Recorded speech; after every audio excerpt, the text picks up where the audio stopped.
আমাদের দোকানে পুজোর সাজ শুরু হয়ে গেছে। সামনে বিশ্বকর্মা পুজো, বিশ্বকর্মা ঠাকুরকে সাজানোর জন্য মালা আমাদের দোকানে ঢুকে গেছে। এই মালাগুলোর দাম হলো 30 টাকা, এই মালারও দাম 30 টাকা, এইগুলোর দাম 25 টাকা। আরও আছে, আস্তে আস্তে আমি দেখাচ্ছি। তার দাম হলো 35 টাকা, আর এগুলোর দাম 55 টাকা। কেউ জোড়াজোড়ি করলে 50 টাকাতেও আমরা দিয়ে দেবো। মালা কালী পুজোতে লাগে, কিন্তু অনেকে গাড়ি সাজানোর জন্য আমি দেখেছি গত বছর যে জবার মালাও ব্যবহার করে থাকে।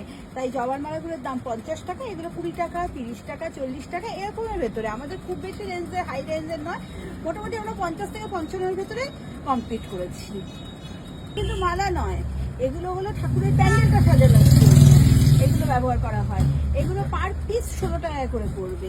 এই যে এক একটা করে চেন আছে, এই চেনগুলো কিন্তু 16 টাকা করে পড়বে। আর এইগুলো হলো ছোট মালা, 15 টাকা 20 টাকা। এগুলো ঘরে ঠাকুরকে সাজানোর জন্য, বিশ্বকর্মার জন্য নয়।